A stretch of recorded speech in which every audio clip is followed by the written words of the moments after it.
This is Whisper from History, where forgotten voices rise again. Friends, in the shadows of 19th century America, there was a story few dared to tell. The Orphan Trains, rail cars that carried thousands of abandoned children away from the crowded streets of New York into the unknown heart of America. For some, it was a chance at love and a new beginning. For others, it meant only labor, loss, and silence. This is their haunting journey, and it begins here. In the middle of the 19th century, America was a nation surging with growth, invention, and restless movement. The railroads carved steel lines across the continent. Towns sprang from the prairie dust, and immigrants poured in through ports like New York in the hope of freedom and opportunity. Yet beneath this spirit of progress was a quieter, darker story, one written not in steel or stone, but in the fragile lives of abandoned children. These were the passengers of what history would later call the Orphan Trains. By the 1850s, New York City had become a bustling center of industry and immigration. Ships unloaded thousands of newcomers every week, fleeing famine, poverty, and political upheaval in Europe. The city swelled beyond its capacity, and with it came the ills of overcrowding, unemployment, and disease. Tenements crammed families into suffocating rooms. Sanitation was nearly non-existent, and children often bore the brunt of this misery. Many lost parents to epidemics of cholera or influenza. Others were cast out by families who simply could not afford to feed another mouth. Orphans and runaways flooded the streets by the thousands, scavenging for food, sleeping in alleys, and surviving by theft, begging, or worse. By some estimates, as many as 30,000 abandoned children roamed the streets of New York City in the 1850s. The sight alarmed reformers and horrified citizens. These children were often branded as criminals before they even reached adolescence. Newspapers called them street Arabs and gamins, portraying them as a menace to society. Yet to walk through Lower Manhattan at night was to see boys huddled under staircases for warmth, little girls clinging to younger siblings, and infants left in gutters or doorways. It was a crisis that demanded attention, and one man, in particular, sought to address it in a way both visionary and controversial. Charles Loring Brace was a young Protestant minister from Connecticut, deeply moved by the plight of children in New York. In 1853, he founded the Children's Aid Society, an organization dedicated to rescuing destitute children and giving them a chance at a better life. Brace believed that the city was no place for an abandoned child. Instead, he looked to the wide-open countryside of the American Midwest, place of farms, families, and, in his eyes, moral purity. His idea was simple but radical: gather homeless children from the city streets, place them on trains, and send them westward to be adopted by families who needed extra hands and were willing to raise them. Thus began the Orphan Train movement. The first train departed New York in 1854. Bound for Dowagiac, Michigan. Dozens of ragged children, some no older than 6, were dressed in donated clothes and escorted by agents from the Children's Aid Society. When they arrived, local families crowded the station, inspecting the children as if they were livestock at auction. One by one, boys and girls were chosen or passed over. A farmer might pick a strong-looking boy to help with plowing, while a childless couple might take home a little girl to raise as their own. Those not selected returned to the train, bound for the next stop. For the children, the journey was terrifying and bewildering. Many did not understand where they were going or why. Some clutched tiny bundles of belongings, a doll, or a scrap of paper with their name. Others simply cried, calling for parents who would never come. In the strange towns where they were unloaded, they stood in lines while strangers examined their teeth, felt their arms, and asked them to turn around.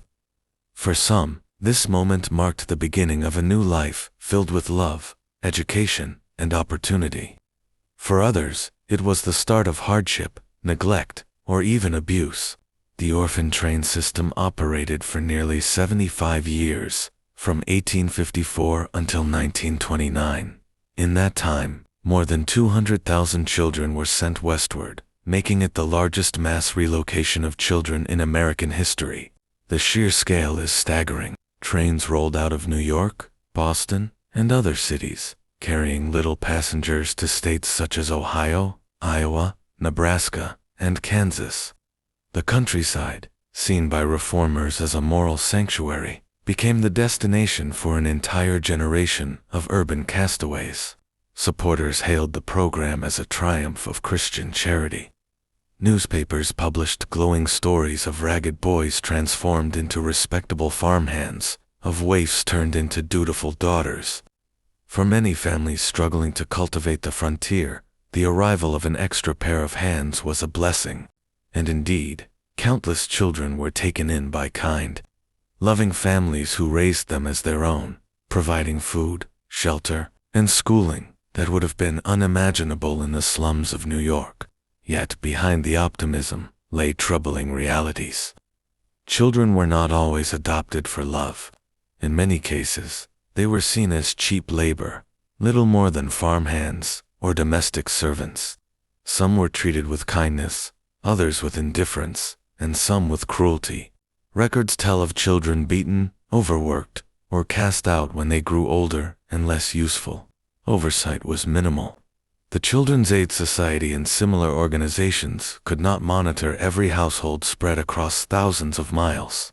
Once a child stepped off the train, their fate rested entirely in the hands of strangers. For the children themselves, the journey often meant a loss of identity.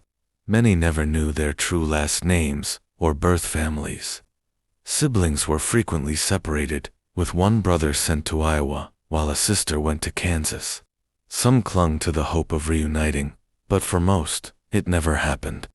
They grew up with new names, in new towns, often discouraged from speaking of their past. In effect, the orphan trains severed ties to heritage and community, replacing them with the promise of assimilation into small-town America. The cultural dimensions of the orphan train movement were complex. The majority of children came from immigrant families, Italian, German, and later Eastern European. Many were Catholic, while most host families were Protestant. To Charles Loring, Brace, and his allies, this was not merely a rescue mission, but a way to assimilate immigrant children into what they saw as the moral mainstream of American life. In practice, this often meant erasing their ethnic and religious identities. Catholic leaders were outraged, arguing that the program stripped children of their faith and heritage. In response, the Catholic Church began its own initiatives, sending trains of children westward, but placing them specifically in Catholic homes to preserve their traditions. The orphan trains also intersected with the broader story of America's expansion westward. Towns on the frontier welcomed the trains as a source of labor and vitality. Farmers gained help in the fields, shopkeepers found apprentices, and childless couples gained heirs. Yet the movement also reflected stark inequalities, urban poverty, feeding rural labor demands. Children transformed into commodities of a growing nation. Despite its controversies, the orphan train movement endured for decades because it filled a desperate need on both sides. Cities were overwhelmed by destitute children. Rural communities were eager for new hands and hearts. Between these forces, hundreds of thousands of lives were reshaped.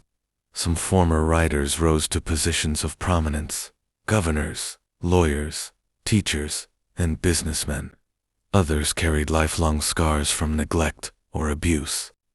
All shared the common experience of having been shipped across America in search of belonging. Personal stories bring the history into focus. One child, sent west at age 9, recalled standing on a platform while townspeople circled around, prodding him like cattle. Another remembered being chosen by a couple who treated him as a son, giving him land of his own when he came of age. Some orphans spoke of gratitude, of being saved from starvation and given a future. Others spoke of loss, the ache of never knowing their real names, of growing up with the constant question, "Who am I?" The trains continued until the late 1920s, when social reforms began to shift child welfare, toward foster care and adoption systems with greater oversight. By then, attitudes toward childhood had changed. The Progressive Era brought new laws against child labor, compulsory education, and social work as a profession. Slowly, America moved away from mass relocation and toward more structured forms of care. The last orphan train rode the rails in 1929, just as the Great Depression began to plunge the nation into new hardship. In the decades that followed, the memory of the orphan trains faded into obscurity. Those who had once ridden them grew older, raising families of their own. Many kept silent about their past, ashamed or uncertain of how to explain it. Only in recent years has their story resurfaced. As descendants pieced together family histories, and historians uncovered records from the Children's Aid Society and other organizations, museums and memorials now honor the riders. Recognizing the profound impact the trains had on American society, the legacy of the orphan trains is deeply mixed. On one hand, they rescued countless children from certain death in the streets. On the other, they subjected vulnerable young lives to a system that too often valued labor over love, assimilation over identity. They reveal the tension between charity and control, between the promise of opportunity and the reality of exploitation. Above all, they remind us of the resilience of children who endured displacement, uncertainty, and loss, yet who forged new lives in the heartland of America. Today, when we look back at photographs of solemn-faced children lined up beside a train, small hands clutching satchels, we are confronted with questions that resonate still. What is owed to children in times of poverty and crisis? How should society balance rescue with respect for identity? And how many stories of survival, of heartbreak and triumph, remain hidden in the descendants of those who once rode the orphan trains across a restless, expanding nation? Today, museums and memorials keep the memory of those children alive, displaying their tiny shoes, worn clothes, and faded train tickets. And when we look at the innocent faces captured in those photographs, one question always pierces the heart. What does a child truly need? A house? A pile of toys? Or simply the love that no one can ever take away? Friends, if this story touched you, remember to show kindness and love to the children around you. You never know which little heart is starving for it. And don't forget to subscribe to the channel. This was Orphan Trains, part of our Dark History collection. But the shadows don't end here. In this playlist, you'll uncover more untold stories, equally chilling, equally unforgettable. So keep watching the Dark History playlist, and subscribe to Whisper from History, where every whisper reveals a shadow the past tried to hide. This video is narrated by an AI voice, script and editing done by human.